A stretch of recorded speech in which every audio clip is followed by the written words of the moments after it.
jumping into game number 1. We are going to say bye to Preacher as we move into Sin Academy, take on Abyss Academy. The two academies, they're going back to school like an Adam Sandler sing-along. And as we jump into game number 1, Sin Academy will be on the blue side, Abyss Academy on the red. And it is going to be, of course, both those top laners we look to, as well as Chaz, as well as Frey. And I am a little bit worried about Chaz, because Frey is a god, and Frey is a versatile god. He's a versatile, consistent, doesn't seem to bleed god. This guy, even if you do put him behind early, all of a sudden it seems like he's a phoenix, just rises from the ashes. And just basically, even if he's not doing much in the early game, next thing you know, in the mid game, he's just winning it for you. He gets a massive shockwave. He does a great rotation. It just seems to be one thing where he sees that right moment and just strikes every single time. And he always makes sure he's in the appropriate position to do so. If he thinks it's not going to end him a great win, he doesn't really go for it. Says, I'll set myself up just a little bit later in the future. At least Chaz can be versatile as well. You've seen in 7.14, the lethality has come back strong, but tanks have come back stronger. So let's see if he changes it up this week. As we do jump into game number 1, we see Sin Academy have banned away the Sejuani tank, LeBlanc, scary from last week, and the Renekton, a Paprise special. So this is definitely selected and definitely targeted towards the current meta. And honestly, looking at it there, I see 2 S picks really automatically taken off the board, okay? Renekton, I know you don't really see him getting banned too much in comparison to some of the other top laners out there at the moment, but he is an absolute monster coming into 7.14, even into 7.15 as well. He just seems to be one of those champions that remains relevant throughout this point in time, so it makes sense for them to get rid of it because, again, it is a Papyrite special, but it just seems to be the smart ban at this point in time. It seems to be a champion that, like you said, is always relevant. Abyss Academy, get rid of Tristana, it's Caitlyn and Cho'Gath. Unfortunately, going to be disappearing off Summoner's Rift for this first one. But the first pick, Maokai, it's back, baby.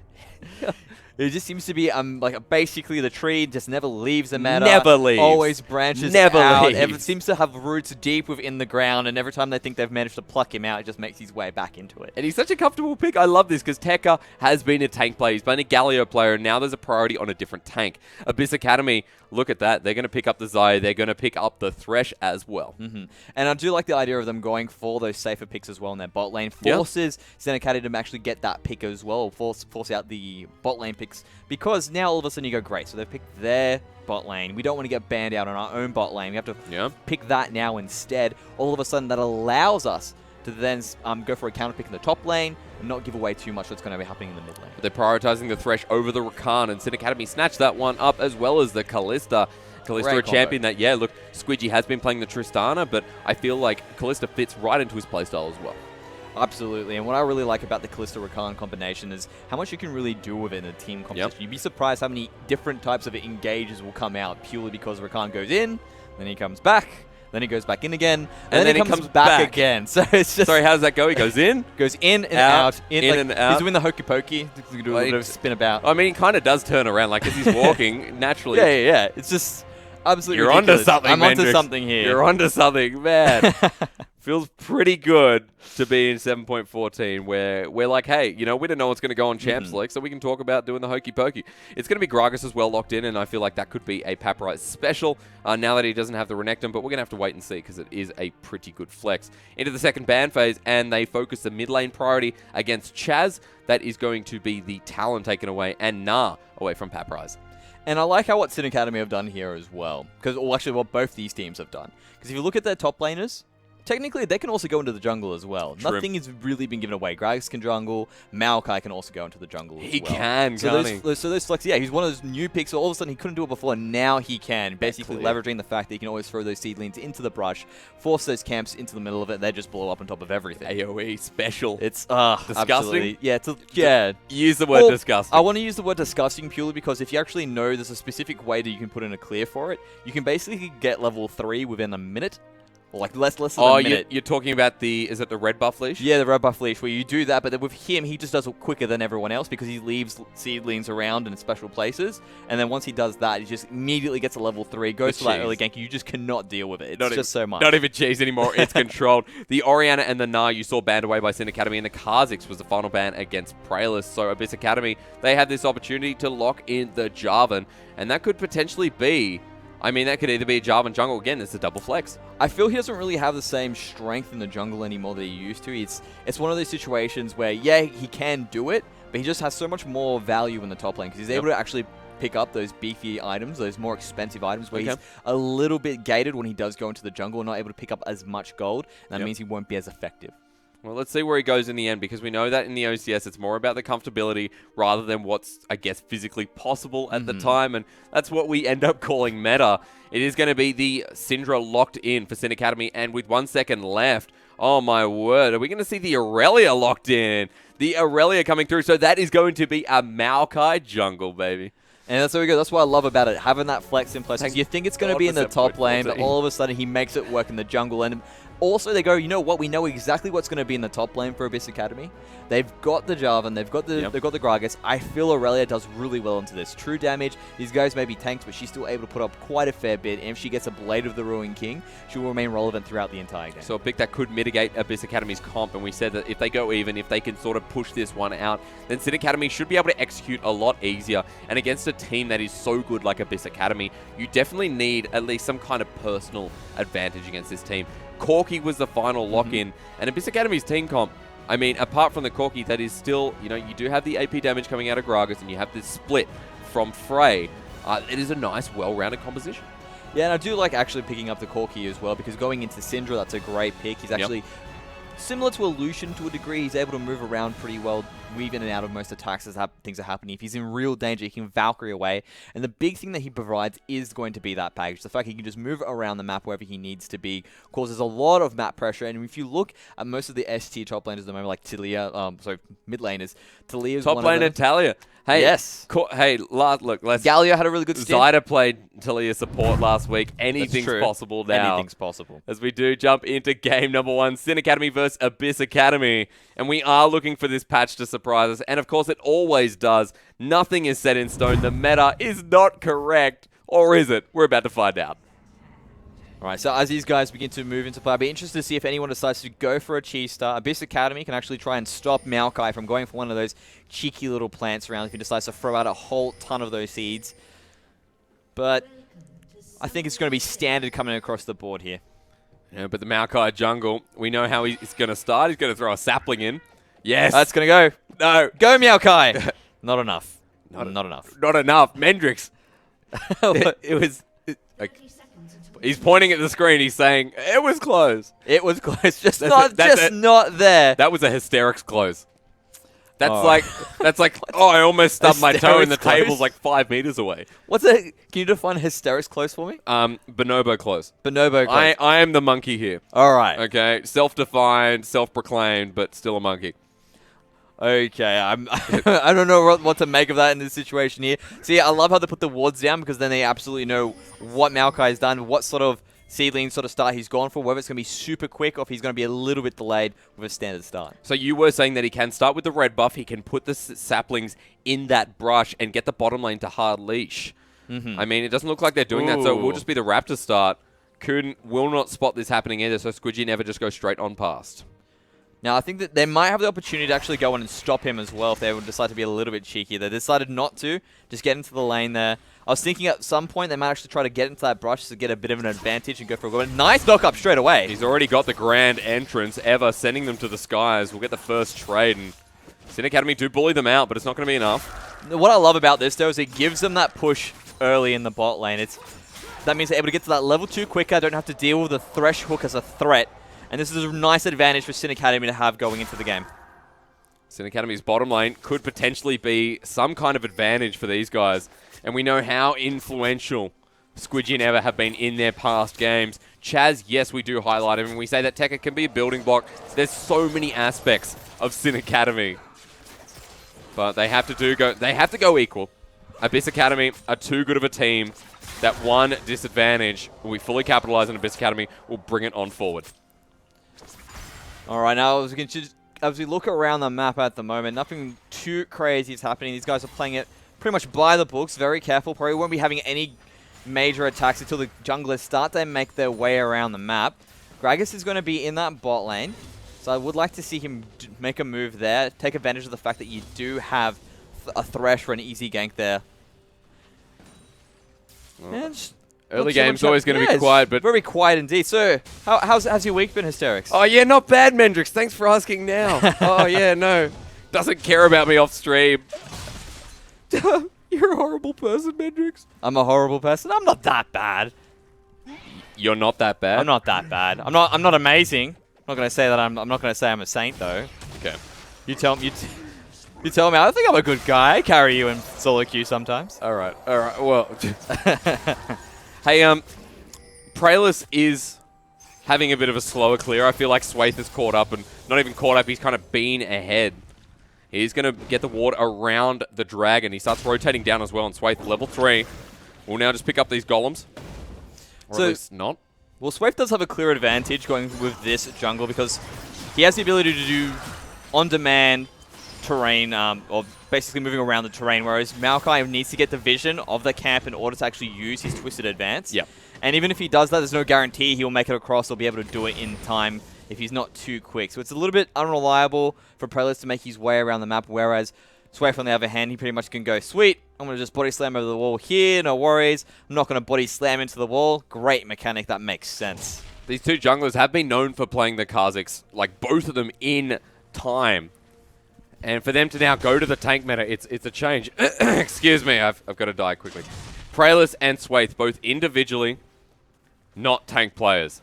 This is the test. This is how have they adapted. Tanks are not considerably hard to play.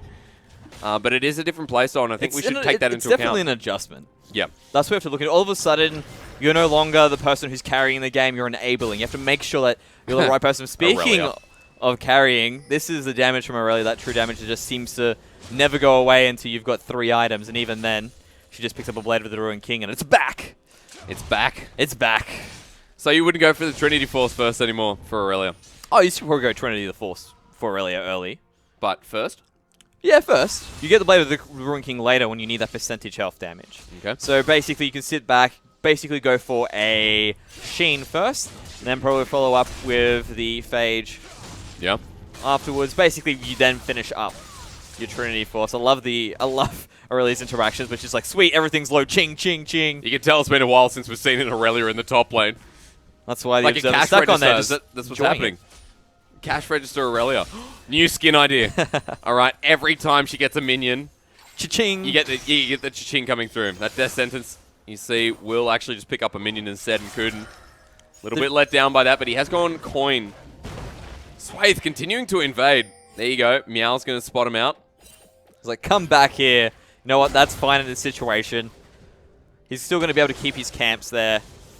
Swaith, interestingly, seems to be a little bit behind. I guess Pralis was doing a good job of clearing out the jungle of his enemy at the same time. So the fact that he's a little bit ahead without any jungle pressure coming out straight away means that he'll be doing a little bit more towards that late game.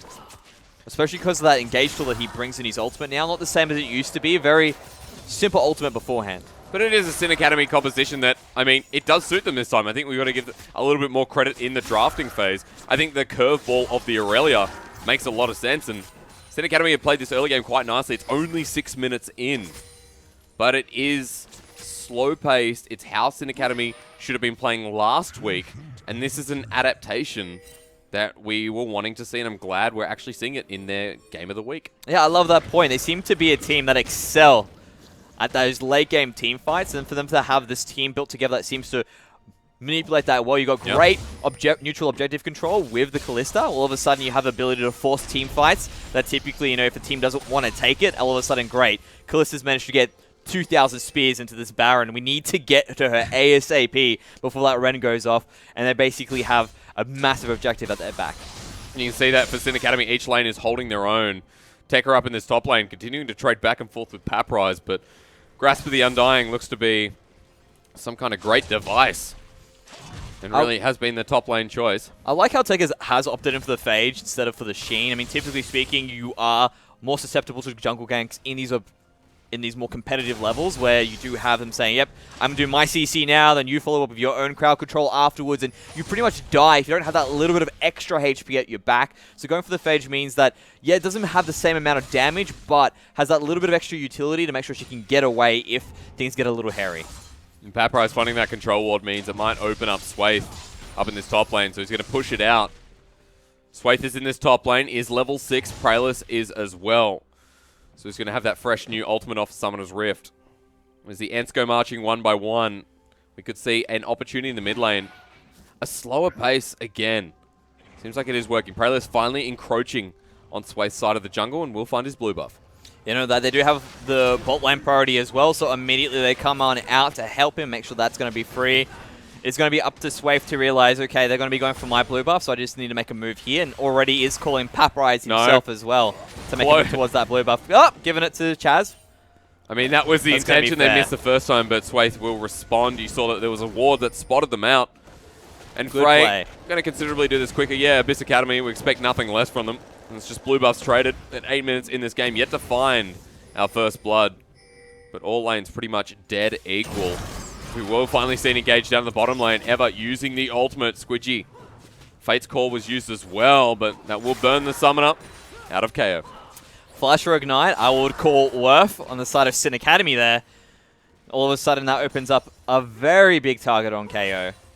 And I would expect I'll expect Prayless, actually, to make a move down there very soon. I think we're not used to KO and Kuden really chilling out. Well, I mean, they didn't win that trade. Losing that flash early and the ultimate is a big advantage for Sin Academy, like you said. But Abyss Academy, we saw last week, a misplay down in that bottom lane. KO was able to outplay and pick up an early double kill. Big opportunity now as Squidgy will actually lose his support. Ever getting right on out of there. Their sentence lands. Kuden expected to be probably the better support out of these two.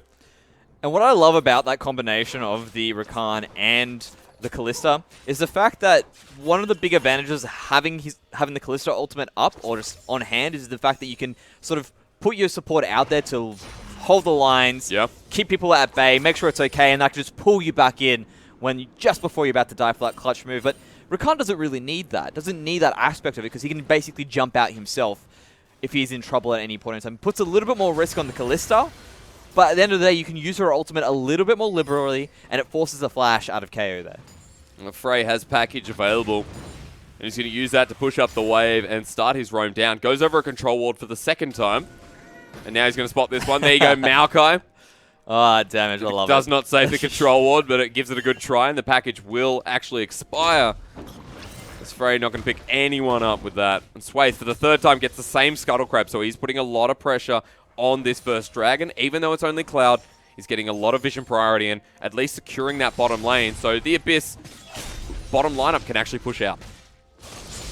Ooh, it's just going to miss on the side. Then I do like how Abyss Academy are putting control. Here's a flash. Speaking of the vision, gets bobbed forward. This could be first blood, and I think it will be as Squidgy has nowhere left to go. And KO will pick it up after a great gank from Swaith. Now, all of a sudden here, that opens up the Dragon as an advantage for Abyss Academy there. You don't have a Maokai anywhere nearby at this point in time, so they can just keep on pushing this down. I wonder if they'll go for the first blood turret, or if they're actually going to make their move towards the Dragon, because I don't think they have the ability to take this turret now. Well, Ever is actually standing by in the turret, and Swaith has no mana. Neither does KO. I think Ever pretty confident that he can help clear the wave. There's a lot of HP. He gets bopped in. Ever uses the ultimate, going to get charmed forward. Swaith takes 2 turret shots.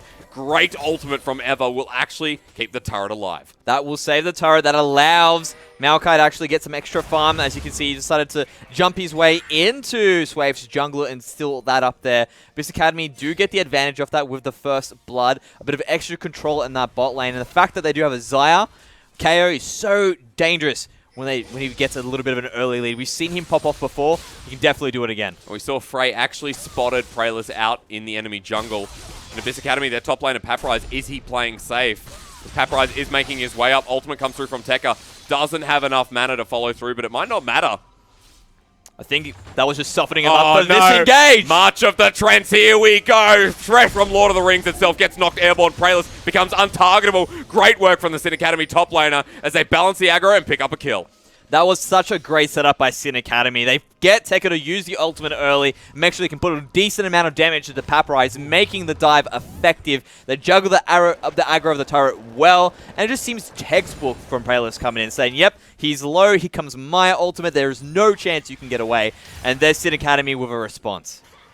And after that, Sin Academy got to be feeling good because of that first blood loss down in the bottom lane, but because of that response, where it's only 400 gold separating the two teams. The Sin Academy, that is going to be enough. Kuden now finally trying to approach and get some wards deep in that bottom side jungle after that rotation up in the top lane. But Praelis getting that kill will mean he gets Cinderhulk nice and early and can start building towards his next item. Although it's good that Praelis is the person getting the kill, so he gets going, he gets rolling. He's going to be a tanky tree regardless of what happens. You want to get those kills onto your carrots. You wanted it on Tekka. Didn't get it there. You want it on Xayah. Guess who got the kill? All of a sudden, that's an Essence Reaver that's picked up, ready to go. That is a massive power spike to have in your ADC. I don't really think this lane is winnable now for Sin Academy. They need to concede in some way or make sure they've got control somewhere else. Well, there are a lot of first items getting picked up along the board. With Trinity Force for Corki, we've always known that Corki's Trinity Force is one of the biggest item power spikes in the game. It was like when old Aurelia had Trinity Force. It was like when Nasus got Trinity Force. No, probably not. It was Trinity Force on a lot of champions. We know how big it is. And this blue buff going over to the Corki, as you would imagine. I feel for Corki, getting the Trinity Force is just the iconic power spike. It's the idea that everyone knows about that being such a strong, effective play for anyone afterwards. Because as soon as Corki gets it, starts roaming around, you can see he's looking for some control around that bot lane, see if there's any chance for him to actually force a gank there. Wasn't able to find it. Just goes back, but allows him to clear so easily now that he's picked it up. Got to have that little bit of extra mobility as well to dodge all of the spears coming through from Chaz. So it just seems to be an all-round great pick. Praelis doing it again. He doesn't care. Look how tanky he is. Oh, okay, he cares a little bit. Well, doesn't want to take extra damage, and Praelis just walking back and forth between, but this might actually just open up the bottom lane as Abyss take it away so easily. A free turret and the first turret blood goes to Abyss Academy, and Sin Academy a little bit slow to the rotation. I wouldn't even say they were slow to the rotation. They just seemed to be... Well, they had to give it up, I guess. They just had to concede it, yeah. It was, okay, great. There's an Essence Reaver on the Xayah. Gragas, oh, he's here as well, ready to party. Guess we're going to just let this turret go. And there's no response anywhere because they knew exactly where Praelis was. He was trying to take those Wraith camps. Here he goes again. I don't know if they'll have enough time to really take this safely. There might be a response from Abyss. I mean, Paprise will come in. He'll try and clear the wave with the drag, but it doesn't really matter. Tekka will get this turret, and that is traded off on the board. Now, Sin Academy trading objectives, trading kills. This is still a good early game for them. And going up against Abyss Academy, they may be the underdogs, but right now they're showing their defiance in this early game. Abyss Academy just have the tempo, though. They've already managed to swap around their laners. They're going to try and keep Tekka there as well, because he's going to be in a lot of danger. I think that barrel is supposed to go somewhere else, but we're not going to worry about it. They've already got control of the lane, and they're going to get the turret for it. Well, like you said, that Essence Reaver was picked up, but we also got Zeal on KO, so he's going to be doing quite a lot with this duel. But Squidgy has Blade of the Ruin King. There is that early game power spike that we know comes from Callista's first item. And with I like this with setup Ignite, by Chaz. He's got enough. Yeah. He's got his spears ready to go. If anyone walks in, he can delete someone. But Swaith has set up Scuttlecrab. He's going to drop a deep ward. Ever will clear it away, and you can see that Sin's bottom lane has rotated top. And with the help of Praelis, yep. But like you said, it does feel like Abyss Academy are one step ahead. Paprise already down in that bottom lane. Tekka's finally moving there. There's no level disadvantage, but both having TP available. We'll see if Abyss Academy try to force anything coming up to this 20 minutes.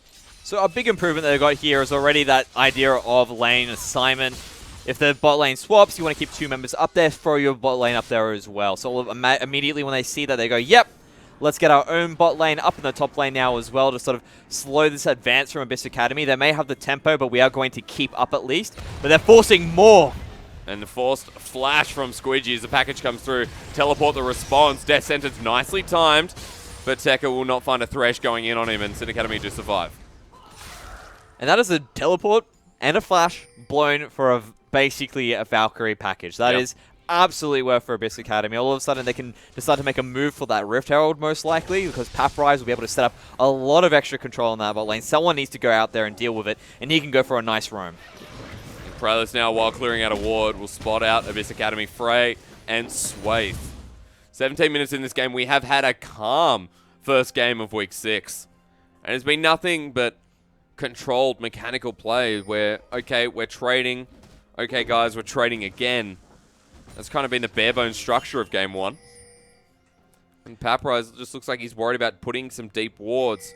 Tekka's starting to build up some farm on him. You can see the mid lane's held nicely as well. And in the bottom lane, KO has actually caught up Fate's Call to come through. They interrupt the body bop. There's, again, the Feather Storm to come in. Blade Caller, bring him on back in. Squidgy goes down. There's ultimate from Maokai. Is it too late? Prellis does still root him up. It is going to be a trade in the end as Prellis bops him on down, but rooted back. Great death sentence. And the trade is no more as 2 members for 1 will be the final result, and this turret could be next.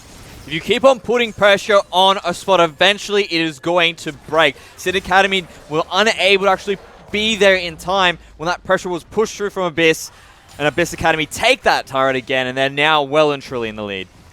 And those kills went over to KO. KO is 2-0-1, well, at least one of those kills did, sorry. That's a worry, because last time KO got this far ahead, he snowballed, and it was on the exact same champion. It was on Xayah, and he's going to go back now, and I feel like his Zeal item's going to be done. Yeah, it will be done. As you can see, Tekken now is continuing to fight here in the Papyrus. The only strong member available for Sin Academy going to be the Hope. And Sin now just need to sort of stem the bleeding, keep their side lane as strong, and Tekka, make sure he doesn't fall down. He's got his Trinity Force. He's going to be able to continue to sit there, just farm away. But he's going to be the guy that comes through in the late game, or at least towards that mid to late game. But I mean, Tekka has his first item. Papyrus does not. I'm going to guess that, again, that next back will lead into the Titanic Hydra. Or maybe he goes straight for... I'd say you go for a Black Cleaver. I would say he's got that because he's got more of those. He's got the makings, yeah. He's got the makings of that there. You want to be able to get that armor straight ASAP. Not to mention, when you have a Gragas who's got that heavy CC, he's going to be a big tank already. And he's done it. You want to have that little bit of extra damage early so that if there is a gank coming your way, if Swaif decides, you know what, I don't want to gank my bot lane anymore, you are effective. You're in a position where you can actually do a lot of damage to Tekka and take him out before he can get away, because that passive on Aurelia means that she can get away from the CC after a bit of time. Exactly right. Baron now live, 20 minutes into this game. Still the same slow pace, but Abyss Academy coming out on ahead.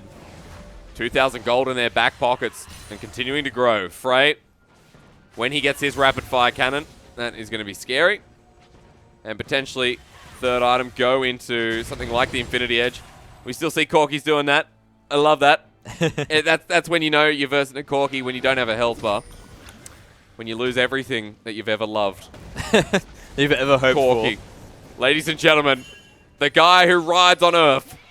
Give it up for Corky. Yay, Corky! Yay. I would say he's going to finish that rapid fire cannon first. Once he's got that. Yes, on topic. Good. I like it. Once he's got that, that is when half your HP just immediately disappears. And the Infinity Edge is when he just takes the other half with the follow-up shot afterwards. Well, this is to be expected with so much vision control on that bottom side of the map. That is going to be the Cloud Raid secured first in Sid Academy before they can find out. We'll just lose that one from under their wings. I believe it is going to be another Cloud. Sid Academy now group mid, and Abyss Academy, can they move into that mid? Well, we're about to find out. I think they will be able to defend it for now. Tekka taking full control of the bottom lane. Sid Academy still holding, but that is a 3k hold. So let's see what they can do in the mid game, because it has always been Sid Academy's strength. It has always been when they've recovered or pushed through and the weakness of the other team. It is just mainly the question of how you find Abyss Academy's weakness. We talked about this at the start of the game. Sid Academy just needs to remain even. If they can do that, they can find the team fights. We know Chaz, someone who always excels towards that late game when he gets there. And they, I mean, if you look at it, they can stay there, and here comes the engage. Here's the weakness, scatter the weak, and boom, down you go. As ever, will pick up Kuden. And one kill may mean mid lane turret. And now Abyss Academy needs to back and go, what happened? We had full control here. All of a sudden, Tech is taking the bot lane, managed to force out Papyrus. They've lost their support. Where's their allocation? They send their ADC to go and do farming on the side. Everything's fine. We got it under control. Wait, now the house is burning. And Papyrus is mid, but Tekka has TP. Papyrus goes on in. Charmed up. Garrett Ricano layered the CC perfectly. Sid Academy, but there's a Fate's Call to jump back in. A lot of damage was dealt by that Feather Storm. Sid Academy, here comes Tekka, but he runs straight on out. And after a quick stun, Sid Academy will say, yes, just the turret and the one kill. That's enough. What a swing. We're talking about these guys loving their skirmish, loving their team fights, and they are showing it right now. They know that there was no support available. They forced the ladder, and then they were able to get not only the bot turret, but then the other turret as a follow-up. Now Abyss Academy is sitting there going, you're not going to get away with this for free. We're at least taking this turret. KO is very low. Do Abyss Academy want to commit to this mid lane push? Because Sin Academy can just re-engage once again. And Squidgy was fantastic in that fight. However, Eva is performing well in this game, and is Rakan. It's not too hard to layer that CC, but when it's done, it looks fantastic. Praelis playing the Maokai game of his life.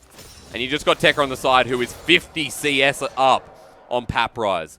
This is one of the best top laners in the league, and Paprise is shuddering under this Aurelia pick right now. And we say that happens to Paprise every single time. He doesn't seem to do well when it comes towards that beginning part of the game, but then he becomes effective towards the late game. But it doesn't seem it's going to be the case. He's going into Tekka, who is also a carry. There is no chance for him to come back here. Tekka will continue to accrue a lead, will remain relevant this entire time. It's going to be at least the 50-minute mark before we can even think of fighting this Aurelia. But can you get there? If you're Abyss Academy right now, you can see the potential. KO with that Blade Caller did so much return damage on Sin Academy. So there is always that potential of misjudging the damage. Squidgy never getting out of position. You take out that bottom lane duo. And Sin Academy, maybe they don't have their engage. That is heavy engage with just the bottom lane. No, nice ult. Just nice ult. I think they're just flexing his arm there, saying, you know what, I'll just get it out of the blue. The ants just come out. God damn it! It happened again. Man, I pressed the R key. I see Esk, Katarl, and Piggo. I think I'll go with, crap, here comes the ulti. Speaking of, oh, crap. Going to use a grand entrance, or exit, I should say. Over the wall, Swathe continuing his invade mission. It's going to be a quick blue buff, almost taken away by Praelis, but not to be. The Sin Academy have equalized that gold, and that last fight was great for them, but I mean, Abyss Academy can play these late game fights as well. And it will be about skill, will be about positioning. KO knows that all too well. Maybe about the 80 carries, maybe about the mid laners, but we're going to have to find out. What I really like about Abyss Academy at this point in time, they do have a great roaming team, okay? You do have the fact that Corki is someone who can just basically appear anywhere in the map at this whenever he wants. Gragas can jump into a lane, absolutely cause havoc in a short amount of time. KO, again, same sort of thing. Doesn't need as much peel for it as well. So with that control, they're beginning to get it, and now they're moving for the Baron. Well, this is a big surprise. They're trying to sneak this one away, but Squidgy, the Fate's Call is up and available. Now they've found the ultimate. That's Maokai there. Baron is stopped by Abyss Academy. Jumps on in. Paprise rooted up. What a charm. Gets taken down. And the charm is beautiful from Eva. He goes in and back on out. Praelis still very healthy. Sin Academy have taken 2 of Abyss's members down, and they run away. The Baron is being started up by Sin Academy. They've taken out the jungler and the top laner. Those tanky members, they're still going. Abyss are highlighting around this Baron, looking for the grand entrance once again. KO takes a chunk of health. A Sin Academy playing this around Death Sentence lands again. Kun, what can he do with it? It's only Tekka. Ultimate to come back out. Abyss playing with fire. There's the Feather Storm, but Praelis goes on in. Has found KO. Death Sentence not going to matter the flay. Will it save his life? No, Tekka's on a mission. He's on a double kill of a mission. 4 members go down. Sin Academy not expecting this. They can't go back on the Baron, but they might find Frey.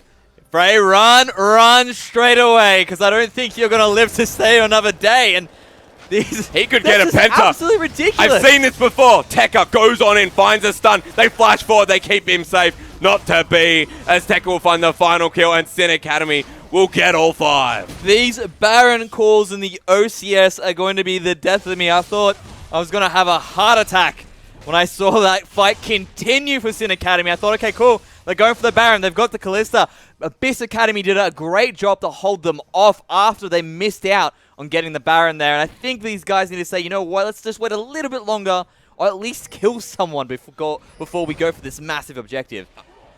I think Praelis is just showing us how adaptive he is on these junglers. I think the Maokai pick has been the heart of this Sin Academy lineup. Yes, Chaz has played Syndra. Squidgy's versatile. The Rakan is great as well. Let's talk about Ever in a second. Tekka has just won every part of his lane, and Tekka has just snowballed ahead. But Praelis is the block, is the brick. You just look at their team composition, and now it just seems to make more sense as we see it work in a team fight composition. You've got the engage from Maokai. No escape. That makes it so easy for Eva to actually jump into the middle of a team fight, get the charms that he wants to get. Really, with Squidgy and Eva, they're just going to be causing absolute chaos. And the entire time, Tekka's sitting there in the flanks, he'll just sit in the back going, oh, I mean, the amount of times I've woken up in a sweat in the middle of that going, Aurelia, you're just coming out of the blue and killing me. It's ridiculous. Well, this turret is going to go down as a result. Sin Academy have just petitioned off sections of the map they want to go for. That mid lane inner is still available for them, but they kite it on back. They're going to take that Cloud Drake and back away. 3k gold lead as the Seesaw is now in the other half. I have never seen Abyss Academy this out of control or this behind, except for their Outlaws game. Sin Academy, they are number 3 right now. Abyss Academy, they have something I want to talk about with their one major weakness. I really feel they've got a solid team line out. They should be in cruise control right now. And the reason they're not is because of overconfidence. I mean, who would go for that Baron at that point in time unless they felt, you know what, I don't think Sin Academy have control. They didn't really have control, but at the end of the day, they remained within point of you, Abyss. You have to take them to account. You can't sit there and go, oh, I think it's 5k gold lead. I think it's okay. No, you have to think about it like, okay, they're only like one turret ahead of us. We've only got one dragon, and it's not even one that scales with damage and gives us extra taking power on this objective. Let's just calm it down a bit, but they go for that Baron, and now they're paying for it. I mean, it was a bad investment. I would like to know when Squidgy put his little ghost down to see the vision. If that was already there, then that is a big blunder by Abyss Academy. If they didn't properly secure off vision and deny it away from Sin Academy, then that would have been a free Baron. That would have been a great sneak, and we'd be saying something entirely different about that 25-minute Baron play, but we're not. We're looking at a Sin Academy who've foiled it, destroyed them, and taken down all 5 members in a rotation. And Corky has to use the package away. They see Squidgy, and he's like, nope, I'm out. I'm going to back off. Keep it safe for now. It's a 2-item Callista. It's a 3-item Rabadon's Death Cap on Chaz. Oh, the Syndra is going to be more of a problem. He's doing so much DPS in the back of these fights. And with Eva controlling the CC and controlling the flow with Praelis, how do you get to this Syndra before dying? I think it's going to be a tall order for them to get there. It's just absolute chaos from Sin Academy. If you just look at that composition, it is chaos however you think about it. Abyss Academy can't... Embrace the chaos. Embrace the chaos, that's right. There's going to be no order here. Well, you Riven mains have to deal with that. And now they're going to turn towards this Baron once again. And see, this is where it gets a little bit dangerous for Abyss Academy, because Sin Academy have this great lineup of this team. If you try to get it in through those nooks and crannies, all of a sudden, a Maokai ultimate can just end the doom for any team that's deciding to get control of their jungle. So Frey has backed, KO was backing. There is a lot of vision control, and Tekka continues to push up the bottom. Tekka, with TP available, is level 16. Paprise is level 14. Cataclysm only level 2. There is a team fight advantage, and Sin Academy, even though it's warded, might be looking for some kind of 50-50. Is it really a 50-50 when there's a Callista on the team? 80-20, 90-10. I'll go with 70-30. I mean, look, okay, we have seen an Echo steal a Baron from a Callista before in the OCS, so I mean, we can't really... we can't really say that, but what did we see? Still 70-30 if there's a Callista. We've seen an Echo steal. Over in the LPL, we saw a Rakan steal. I remember Preacher showed me that clip, and I was like, dude, LPL pretty lit. Pretty lit. Like, let's send out a Gleaming Quill. Baron. No worries, boys. No worries. This is Rakan sitting there going, Grand Entrance. More like Grand Quill. Deal with that. No, it's Gleaming Quill is his Q. No, Grand Entrance is W. I'm playing you can't make jokes, Mendrix. Mendrix, we talked about this. I make the jokes. You laugh at them or you disown them. Okay, fine. All right. Disowning that joke. You're a funny guy, but I just... I need to be the Benoit. You're the smart one. I'm here to make you look like a genius, like you are. Right. The audience needs to know, Mendrix. Fine. It's not fine. It's fantastic. Getting back to the game. Oh, should we? Yeah, I think we're at an impasse now. The momentum that Sin Academy had before seems to have sort of just. But I mean, is it faltered a bit? Do they have to really push the limit? You do have a Corky, you have a Jarvan. Of course, there's Xayah in closed-off spaces. But it feels like Sin Academy could just play a team fight where they are ahead. My main concern, really, when I look at it and say, they've lost the momentum, they're not there anymore, is because they've lost control of that top side jungle. Before they were fighting for it, before they were going, yes, we want to get our wards up, we want to push it in. And Abyss Academy have managed to wrestle that control back. All of a sudden, those hooks become a real big threat. We just saw that happen. They ever took a massive chunk because of it. And now that you see they can't really go and push forwards this Baron because all of a sudden Abyss Academy just have so much more pressure, so much more threat because they've managed to wrestle that control back. And the tension is building up in the AM. And let's see what happens next because 33 minutes in, they've actually started up the Baron again after clearing the wards. This is optimistic. Very optimistic. There's a control ward in the back. It's Kalista. It's Maokai. All right. Smite. Are they not checking it? They have to. They need to. Swaith, you need to check this pit. Swaith is not near the pit. It's no. Oh my god. They think it's good. Abyss Academy. They either need to force a team fight where they take a win, or they need to check ASAP. Swaith is walking in. Do they know Baron's going on? A ward is going to be dropped on down. There's Ren. It's a 2,500 TPs there. Praelis, are you just going to finish it? Oh! He gets the smite. Ren was huge, so they get it. Sin Academy do get the Baron, but Frey is picked up ever. This could be massive cataclysm. Paprise is bopped on out. They find Squidgy. He cleanses. He's kiting back. Blade Caller doesn't hit. That could be a massive moment as KO gets taken down so quick. It's Chaz. Pop. Drop it and lock it as this Syndra gets a triple kill. And Abyss maybe cleaning up some members, but baby, a double, a triple. Sin Academy outclass Abyss. We were saying how much of a powerhouse Chaz can be in the late game, and he delivers right there and then. And it's all off the back of Sin Academy denying vision, actually having enough members in the other lanes to force away the attention of Abyss Academy. They check a little bit too late.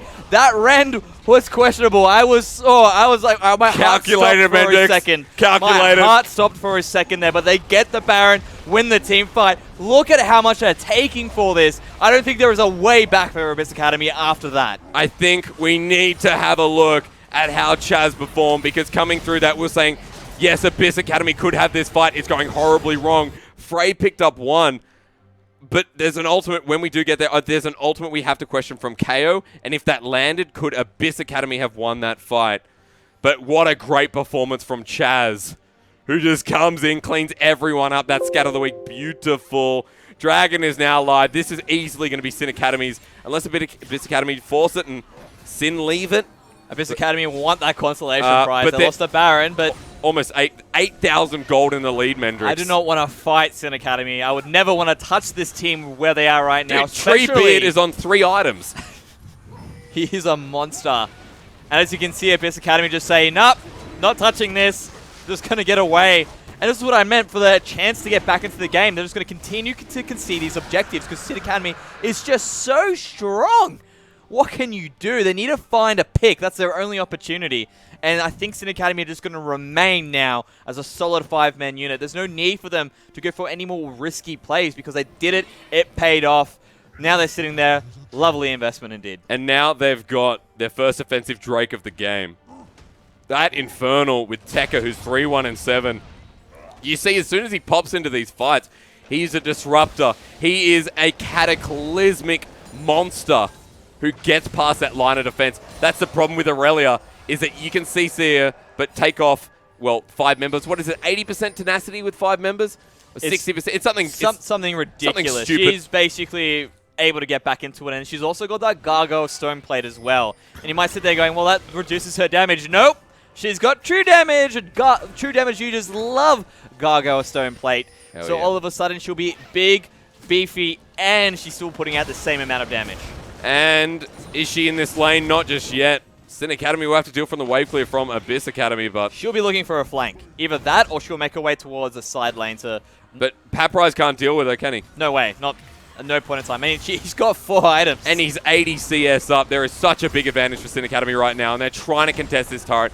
They're trying to make a difference, but another objective will go down. The gold is jumping ahead by shoots and ladders. Ultimate going to come out from Praelis, and this might just push them off the turret. In they go for some reason. There's Rakan ultimate. He finds a jump, finds it on 4 people, goes back out. Praelis finds his mark, bopped up. So much Shane CC. Explosive cast could be great, but here comes a redemption. Frey will pick up one. It's Squidgy. Could be a great fight. Abyss Academy, how are you winning this fight? We do not know, but they're defending so well. Chaz takes a chunk of health as Tekka will be the last one to go down. Overcommitting. for a 2 for 3, but Abyss Academy defends successfully. You see what happens when KO stays alive. Eva was in the middle of the teams. He was able to find a good amount of those members, but he wasn't really getting his hands on KO. And all of a sudden, he's able to get there, put out the damage that needs to be done, and we can see what happens when Xayah is there in the late game. I talked about her being that late game insurance, and that is exactly why. She is an absolute monster. You cannot let her be. Chaz, get on that damn hawk lady. It's a bird. It's a hawk. She's a hawk? I know, okay, because one's a phoenix. Let's not. Mendrix, the point is... I want to know what she is. No, Mendrix, she's a bird. She's the bird? She's a chick, Mendrix, all right? She's a harpy. She's an attractive young lady. I got it. She's a harpy. Okay, clap for you. Mendrix, let's be honest. This game's gone from 0 to 1,500 in about 10 minutes, okay? Like, it really has. This game was all about, let's trade, comfortable game, you know, a little bit slow. And then suddenly it's like, hey, boys, let's rush the Baron. They go for Baron, so it's like a filthy Frank impersonation. Let's rush the Baron. They went for it. It backfired. I'm just trying to imagine which member in Abyss Academy is like, hey, guys, let's get the Baron. Why are you better than that than I am? Oh, God. So Abyss Academy are definitely not out. After that fight, we can see how they can play this. The Jarvan is starting to be a massive disruptor like Tekka is in these team fights.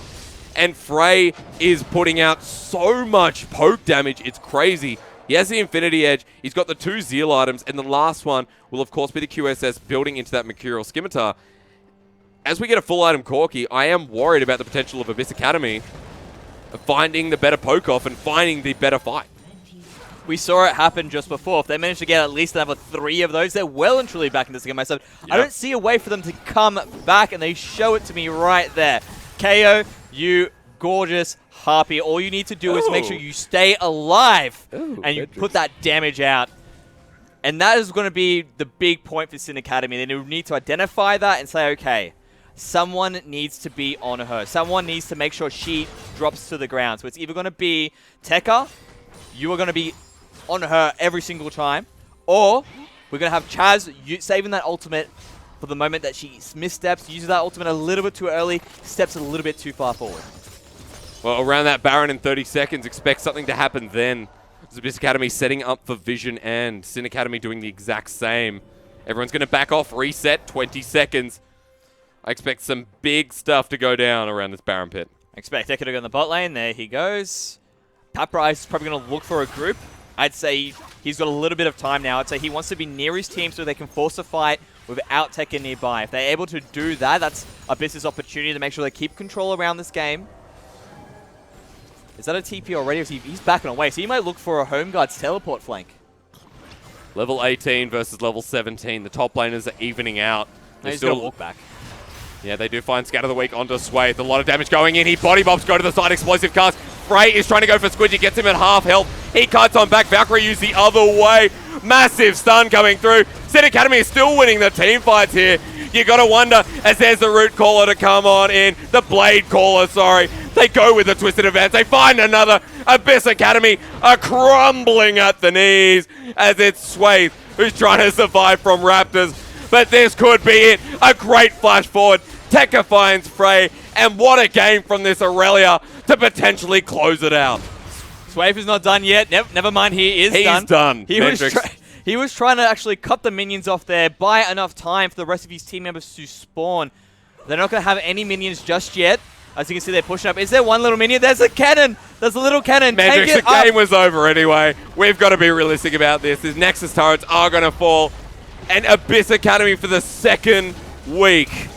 Well, should I say for the second time, the top team are going to take a loss. And Sin Academy, who should not by any rights won this game, will take down the reigning champs. I wouldn't say by no rights there for them. Let's be honest, Mendrix. They were in the game. They were waiting for their opportunity. All right. For some reason, Abyss Academy thought it'd be a great idea to go for the Baron. God, I hate you. And then straight away, Sin Academy just take control. Okay, 1, welcome back, Preacher. 2, let's have a serious talk about Abyss Academy. What happened? All right, so have either of you ever done advanced science courses before? Okay, because I'm a schlub. because what you do is, right, you have everything else be a constant and you only have one variable. Unfortunately for Abyss Academy, they change much more than just that. Writing down 101. I like that very much. Yeah. Okay, so Science. practically what I they wrote try to science. do is they try to turn their gameplay upside down. They try to change everything about themselves. First and foremost, Sin Academy got a better late game draft than them, a better 5v5 draft than them, because you saw the Rakan paired with the carrying capabilities of Kalista. Second of all, they got two possible avenues for the mid game in order to get to that late game in both the Irelia and the Syndra. So that was very well done by Sin Academy. Now on Abyss's side,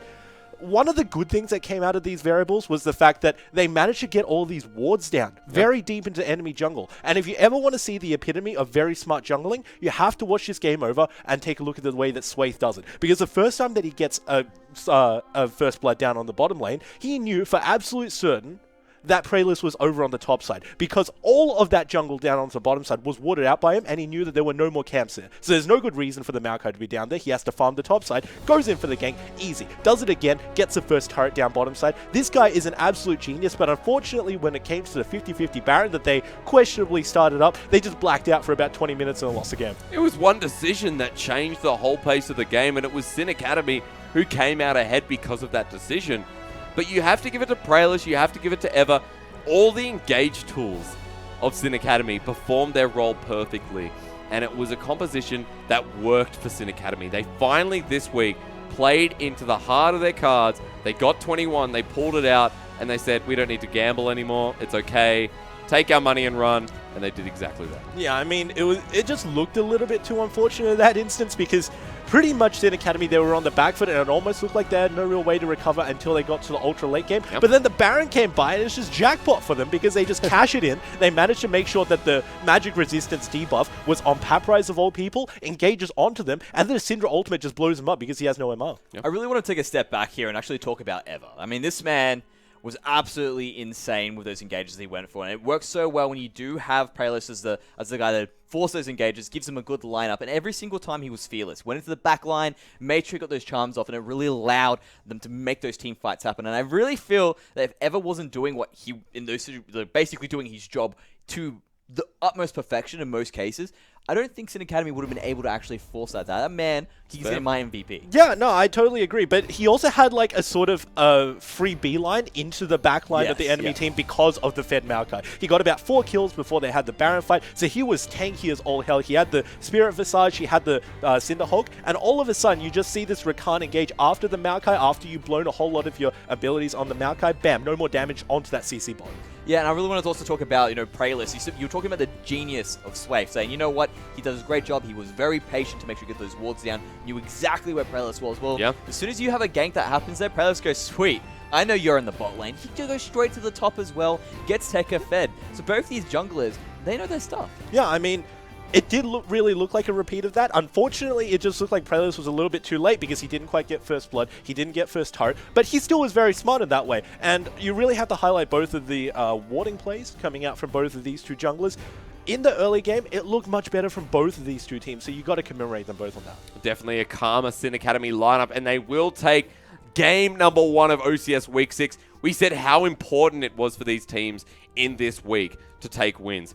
For Abyss Academy, this is not good. Taking a loss here means that if they take a loss next week, they could be in a bit of trouble. But of course, we do have to get to that stage. It is a big congratulations for Sin Academy because they bumped themselves up to 4-2. Ladies and gentlemen, what we're going to do is have a 5-minute break and then come back with our next game, Outlaws versus Corva Day. We hope it's as exciting as that last game, so don't go anywhere. We'll see you in 5 minutes.